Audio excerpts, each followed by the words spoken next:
தோழமைகள் அனைவருக்கும் வணக்கம். இது அபியின் சமையலறை. சப்ஸ்கிரைப் பண்ணுங்க, கமெண்ட் பண்ணுங்க, என்கரேஜ் பண்ணுங்க.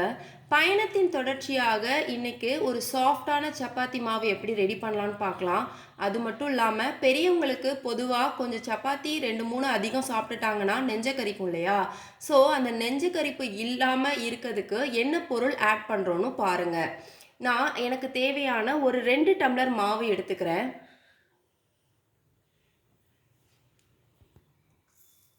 2 டம்ளர் மாவுக்கு இவ்வளோ அளவு ஓமம், தேவையான அளவு உப்பு. இப்போ கொஞ்சம் கொஞ்சமாக தண்ணி ஊற்றி நம்ம பிசைஞ்சிடலாம்.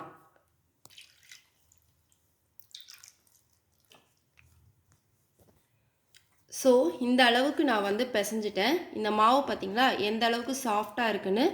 எப்போதுமே சப்பாத்திக்கு இந்த மாதிரி மெதுவான மாவு தான் யூஸ் பண்ணிக்கணும். மெதுவாக வர்ற அளவுக்கு பிசைஞ்சிக்கணும், ஹார்டாக இருக்கக்கூடாது. இப்போது இதில் நான் 1 ஸ்பூன் ஆயில் போட்டு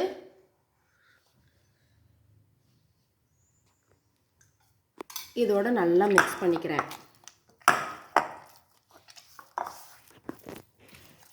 எப்போதும் சப்பாத்தி மாவு ஒரு 2-3 மினிட்ஸ் நல்லா பிசைஞ்சிங்கன்னா சப்பாத்தி எப்போதுமே சாஃப்டாக தான் இருக்கும்.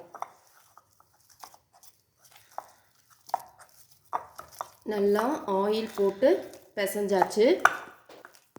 இந்த மாவை அப்படியே ஒரு 1/2 hour ஊற விட்டுட்டு நீங்கள் சப்பாத்தி போட்டிங்க அப்படின்னா சப்பாத்தி நல்லா சாஃப்டாக இருக்கும்.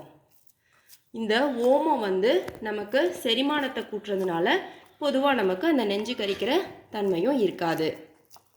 தோழமைகளே, மீண்டும் ஒரு அழகான சமையல் வீடியோவில் சந்திக்கணும். நன்றி, வணக்கம்.